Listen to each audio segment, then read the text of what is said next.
अब पूरे भारत में ओबीसी को पता चल गया कि हमारी संख्या होनी चाहिए, जिसकी जितनी संख्या भारी उसकी उतनी भागीदारी। बेइज्जती करते हैं कि मेरी माँ ने जूठा बर्तन धो के मुझे पढ़ाई है। जब आप 17 साल की उम्र में ही साधु बन गए, कहते हैं 35 साल भीख मांग के खाया हूँ, तो पढ़े हैं कहिया। यादव जी, ये जो परिस्थिति चल रही है भारतीय जनता पार्टी की, 2024 में दोबारा आने की परिकरण चल रहा, आप इसको कैसे देख रहे हैं? साहब, ये गोदी मीडिया के कुछ लोग बीजेपी के गुलाम बन गए हैं।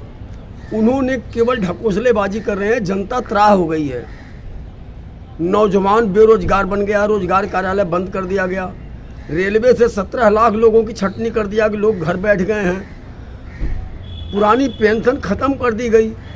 यदि कांग्रेस पुरानी पेंशन लागू करती है, रोजगार जिस तरह से कर्नाटक में, हिमाचल में दिया है, ऐसे उत्तर भारत में और इन 5 राज्यों में जो घोषणा कर रहे हैं, राहुल गांधी की विचारों पर लोगों का विश्वास हो रही है कि जो प्रियंका गांधी, राहुल गांधी बोल रहे हैं वो काफ़ी हद तक सही निकल रहा है।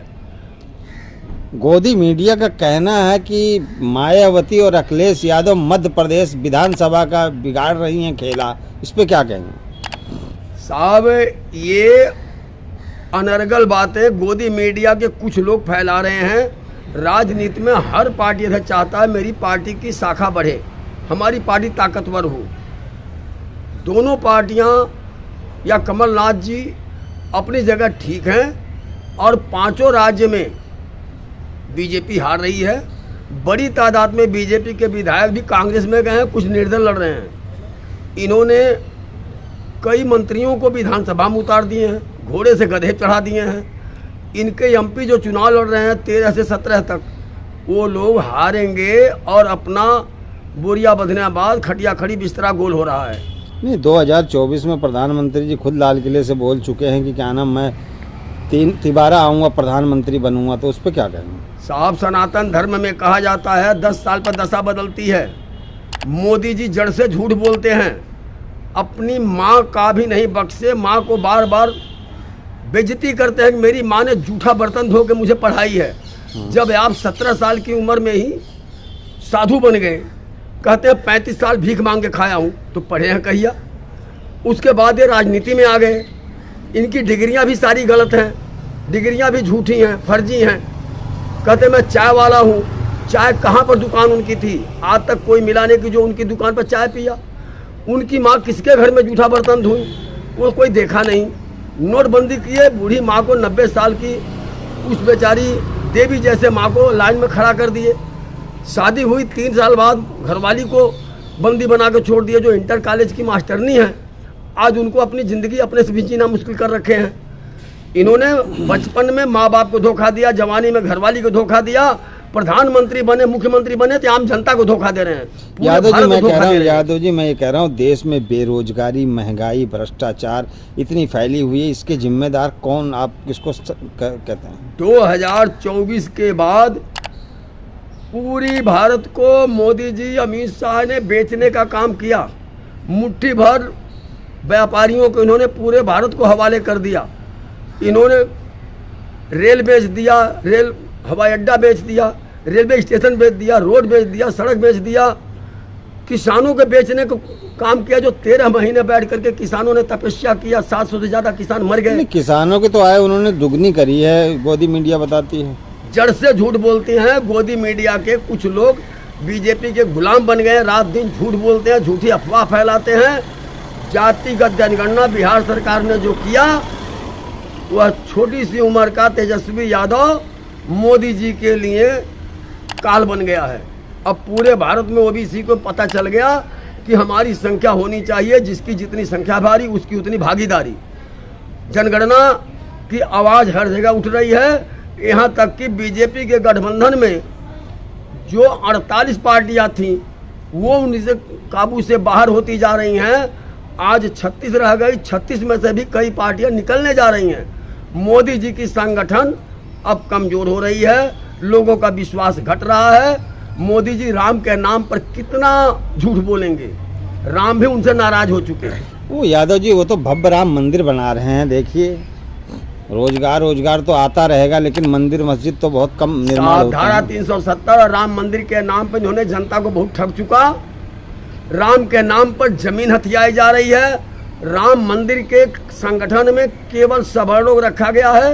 एक पराशरण दलित हैं, ओबीसी एक भी नहीं है।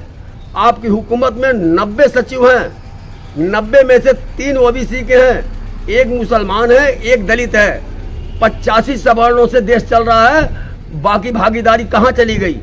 नहीं, उनको वोट इस 2024 में लोग क्यों नहीं देंगे? 80 करोड़ जनता को राशन दे रहे हैं 5 किलो, तो वोट तो देना चाहिए उनको। इन्होंने 80 करोड़ जनता को भिखारी बनाया है। 5 किलो राशन से किसी का घर नहीं चल रहा है। जनता ने कभी इनसे राशन नहीं मांगा। जनता ने कहा महंगाई कम करो, शिक्षा बढ़ाओ, रोजगार बढ़ाओ, अस्पतालों में दवा और डॉक्टर बढ़ाओ। लेकिन उन्होंने 5 किलो राशन दे करके लोगों को गुमराह करने का काम किया। रोजगार चाहिए, शिक्षा चाहिए, स्वास्थ्य चाहिए, जो इन्होंने पूंजीपतियों के हाथ बेच डाला। यादव जी ये कहते हैं कि देश विश्व गुरु बन गया, और हमारे प्रधानमंत्री जब से नरेंद्र मोदी जी आए 2014 के बाद आज़ादी मिली है, और आज दुनिया के अंदर उनका डंका बज रहा है। आप उस पर क्या कहेंगे? जड़ से झूठ है। जनता अब जाग गई। बीजेपी का आदमी ऊपर से नीचे तक मोदी जी की झूठ बोलने का ट्रेनिंग ले रहा है। जितने घोटालेबाज भगोड़ा, नीरव मोदी, ललित मोदी, विजय माल्या, नीरव वो चौकसी, सारे भगोड़ा गुजरात के, सारे ठेकेदार सरकारी गुजरात के, राज्यपाल आधी भारत के सारे राज्यपाल गुजरात के, यूपी में स्मृति ईरानी गुजराती है, मोदी जी गुजराती हैं, अमित शाह गुजराती हैं, ईडी चीफ गुजराती है, एसबीआई चीफ गुजराती है। इन्होंने सारे चुनाव अधिकारी गुजराती बना दिया। सारी हथकंडा अपना करके गुजरातियों को बैठाए हैं। लेकिन मिलिट्री में एक भी गुजराती 100 नहीं आता है। क्या गुजरात के लोगों का देश नहीं है? सीमा पर क्यों नहीं जाते हैं? यूपी, बिहार, हरियाणा, राजस्थान के लोग सीमा से लाश आती है, रोते हैं। पूरे प्रदेश के लोग जाकर के वहाँ सांत्वना देते हैं। आखिर गुजरात के सिपाही कहाँ जाते हैं? ये भेदभाव अब जनता को पता चल गया। गुजरात के राज्यपाल बनेंगे, ईडी सीबीआई के चीफ बनेंगे, चुनाव का चीफ बनेंगे, देश का राज्यपाल बनेंगे, तो आखिर सीमा पर क्यों नहीं जाते हैं? ये भेदभाव कब तक चलेगा? अब हिंदू मुसलमान, हिंदुस्तान पाकिस्तान, धारा 370, राम मंदिर, ये सब जनता जान गई। राम सबके हैं, राम अकेले बीजेपी वालों को नहीं। ये जय श्री राम करके जनता को गुमराह करते हैं। अब नौजवान जान चुका है, ऐसा कोई ढकुसलेबाजी नहीं चलेगा। 2024 में मोदी जी की सरकार जाएगी।